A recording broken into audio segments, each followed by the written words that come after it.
Bonjour à tous et bienvenue à cette vidéo qui fait partie d'une série contenant des trucs et astuces pour mieux utiliser G Suite. En deux mots, G Suite est un ensemble d'outils de productivité et de collaboration en ligne développés par Google qui s'adresse aux entreprises et qui contient des applications comme Gmail, que vous connaissez tous, les contacts, l'agenda, Google Drive, Docs, Sheet, etc. Cette vidéo vous est présentée par GoApps. Nous sommes partenaires de Google et revendeurs agréés de G Suite depuis 2012. Notre travail consiste à commercialiser la solution, nous offrons à nos clients des services de déploiement rapide et sécurisé, un support technique hyper réactif et de la formation pour les utilisateurs et les administrateurs. Vous pouvez en savoir plus sur GoApps et sur G Suite en visitant l'adresse www.goapps.ma. Alors qu'allons-nous voir aujourd'hui ? Nous nous intéresserons à une fonctionnalité qui existe dans Gmail, les libellés.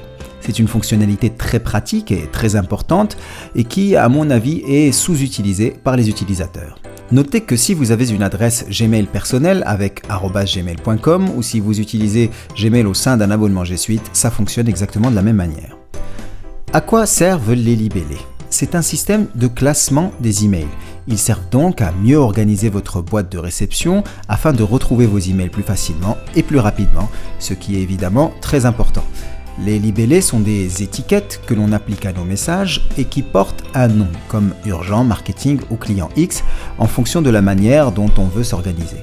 Ils servent aussi à classer les messages par dossier, et ceux qui utilisaient cette façon de faire, dans Outlook par exemple, ne vont pas être dépaysés. C'est ce que vous voyez dans votre interface Gmail, dans la colonne de gauche, comme indiqué dans cette illustration. Vous pouvez même imbriquer des libellés les uns dans les autres pour encore plus de flexibilité. Néanmoins, contrairement au dossier, et ce qui est très intéressant avec les libellés, c'est que vous pouvez appliquer plusieurs libellés à un même message. Si avant on devait choisir de classer un message dans un seul dossier, ce qui était un choix souvent difficile, avec les libellés, on va retrouver un même message dans plusieurs dossiers différents. Et ainsi, un message peut avoir le libellé urgent parce que vous devez le traiter rapidement, un autre libellé marketing parce qu'il concerne le département marketing, et un libellé client X parce qu'il concerne un de vos clients. Enfin, un libellé peut posséder une couleur qui le distingue, ce qui va réellement transformer visuellement votre interface Gmail et qui va faire que les messages vont sauter aux yeux lorsque vous consulterez votre boîte de réception. Nous verrons cela plus en détail durant la démonstration. Justement, il est temps de passer à la démonstration. Nous voici donc dans ma boîte de réception et nous allons voir tout ce que l'on peut faire avec les libellés. Première chose, comment créer un libellé ? Je vais vous parler de plusieurs manières de le faire. La première, c'est simplement d'aller dans la colonne de gauche, c'est d'ailleurs ici que vont s'afficher les libellés, et de cliquer sur le bouton « Créer un libellé ». Quand on clique dessus, un pop-up s'affiche qui nous demande le nom du libellé. On va inscrire « Urgent ». Je vous parlerai de l'imbrication des libellés les uns sous les autres un peu plus tard durant cette démonstration. Puis je clique sur le bouton « Créer ». À partir de là, instantanément, il y a ce nouveau dossier ou libellé qui s'est créé dans la colonne de gauche. Deuxième façon de créer un libellé, à partir de la boîte de réception, on peut d'ici sélectionner un message. Vous voyez que la barre d'outils a changé et l'avant-dernier élément, c'est l'élément libellé. Je clique sur cet élément, un sous-menu s'affiche, puis je peux faire la même chose, créer un libellé. Notez que à partir de cette boîte aussi, on peut choisir d'attribuer des libellés au message qu'on a sélectionné. Je clique sur créer et exactement comme tout à l'heure, je vais inscrire Dribble, disons que c'est un de mes clients, puis je clique sur créer. Tout de suite, le nouveau libellé s'est aussi affiché dans la colonne de gauche comme tout à l'heure et il y a une nouvelle étiquette qui est apparue près du titre du message, ce qui rend la boîte de réception un peu plus intéressante parce qu'on va pouvoir voir tous les libellés directement dans la liste des messages.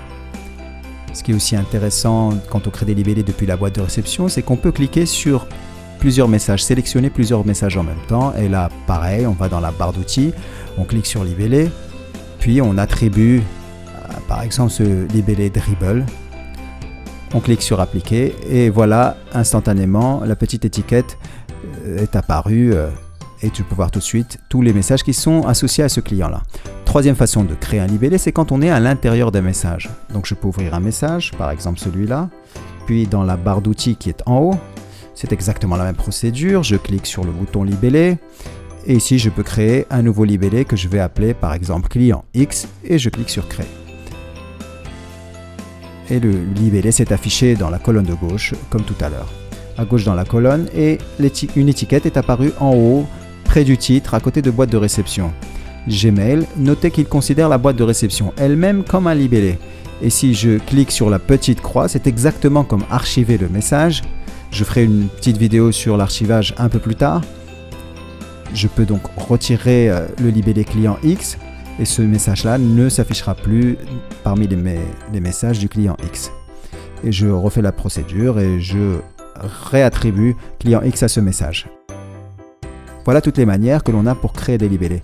Donc une fois qu'ils sont créés, à quoi ils servent ces libellés? Évidemment, à retrouver nos messages. Donc là, les libellés que j'ai créés sont sur la colonne de gauche. La première méthode, la plus simple, c'est simplement de cliquer sur le libellé lui-même. Et là, tous les messages qui sont associés à ce libellé vont apparaître. Ça, c'est la première méthode.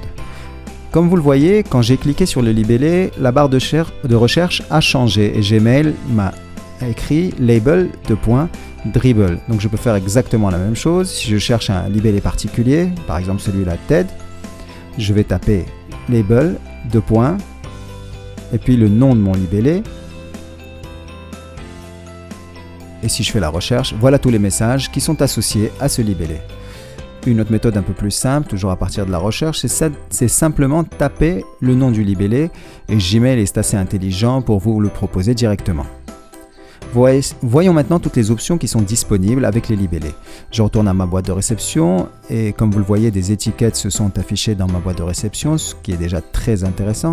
Mais tout ça, c'est du gris sur gris, donc ça pourrait être un peu plus attirant visuellement. Gmail nous permet de colorer les libellés, comme je vous le disais dans la présentation tout à l'heure. Je vais aller dans le libellé client X par exemple, dans la colonne de gauche, cliquer sur le menu contextuel et la première option c'est couleur de libellé, je vais lui associer la couleur bleue. Je fais la même chose pour Dribble, auquel je vais associer la couleur orange par exemple, TED, auquel je vais associer la couleur violet, puis Urgent, auquel je vais donner la couleur rouge. Et là, vous voyez que visuellement, votre boîte de réception est très intéressante. On peut d'un seul coup d'œil remarquer tous les messages qui sont urgents ou qui sont associés à des clients ou au sujet que vous avez utilisé. Et ça, c'est ma fonctionnalité préférée en ce qui concerne les libellés. Qu'est-ce qu'on peut faire d'autre avec les libellés? Si je clique sur les trois petits points qui me donnent les menus contextuels, j'ai couleur de libellé, ce qu'on a vu tout à l'heure. Là, je peux ajouter une couleur personnalisée. Je peux choisir parmi ces couleurs. Supprimer la couleur si je veux, ça dépend de vos goûts. Ensuite, j'ai trois options dans le titre et dans la liste des libellés. La liste des libellés, c'est la colonne de gauche. Ici, Gmail me permet d'afficher un libellé, donc il va être affiché dans la colonne de gauche. Ou si simplement j'ai des messages non lus, comme vous voyez, client n'a pas de message non lu, et donc si je clique dessus, eh bien, le libellé va disparaître d'ici. Si je prends ce message-là, qui est associé à ce client X, et que dans ma barre d'outils, je clique qu'il est non lu, comme vous le voyez, le libellé est réapparu. Donc vous voyez que c'est assez intéressant pour pouvoir gérer les libellés qu'on peut voir sur la colonne de gauche, surtout quand on peut en avoir beaucoup. Autre option, masquer. Masquer, comme son nom l'indique, le libellé va simplement ne plus s'afficher dans la colonne de gauche. Voyons le reste des options. Dans la liste des messages, ça concerne les étiquettes qui sont affichées dans la boîte de réception. Je décide par exemple que ce libellé, je ne veux pas voir son étiquette. Il suffit de choisir cette option pour ne plus la voir. Les messages sont toujours associés à ce libellé, mais l'étiquette ne s'affiche plus dans la boîte de réception. Je vais choisir de le réafficher. Autre option, modifier le libellé. Ici, je peux modifier le nom et je peux imbriquer le libellé sous un autre libellé. Alors, qu'est-ce que ça veut dire? Si je choisis par exemple d'associer mes clients à un libellé.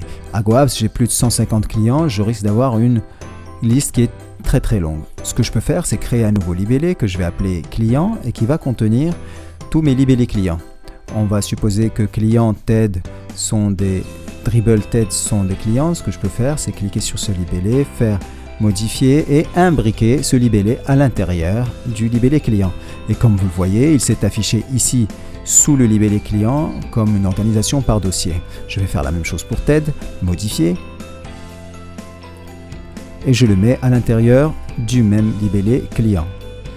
Donc si j'ai effectivement 50, 100 clients, il suffira que je réduise ce libellé client pour ne plus les voir et que ça ne gêne plus ma colonne de gauche. Il y a une manière avec laquelle je m'organise et que je trouve très intéressante et je vous conseille de le faire, c'est de créer des statuts de messages.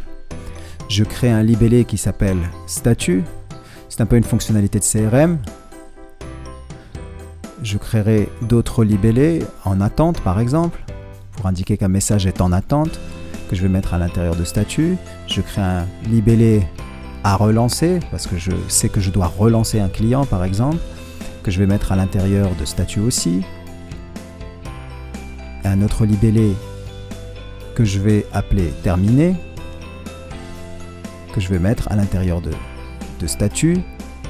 Et au final, je vais reprendre le libellé urgent que je vais modifier pour qu'il soit aussi un sous-libellé de statut.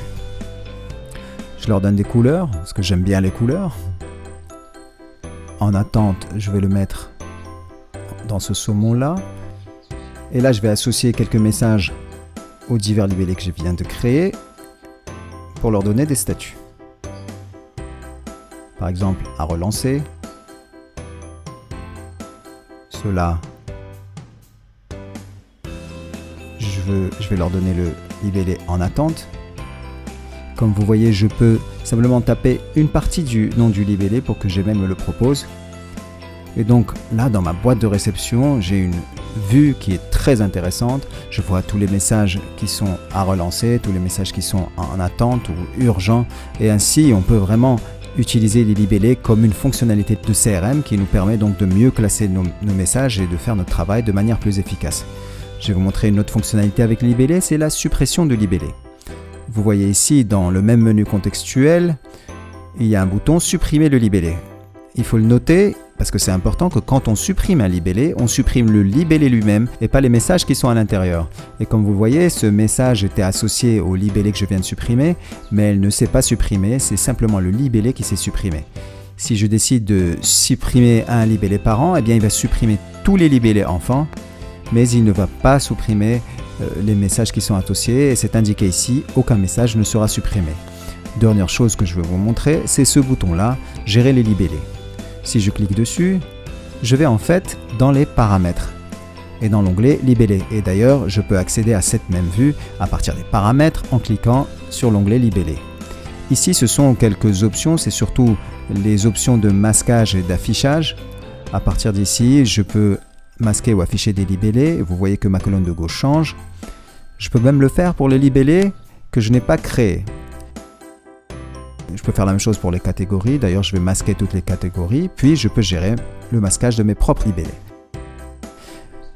Afficher en IMAP, cette option concerne ceux qui synchronisent les messages avec un client de messagerie comme Outlook, qui synchronise les messages en IMAP. Ce que ça veut dire, c'est qu'une fois synchronisé, est-ce que ce libellé va s'afficher dans la liste des dossiers de Outlook ou ne va pas le faire?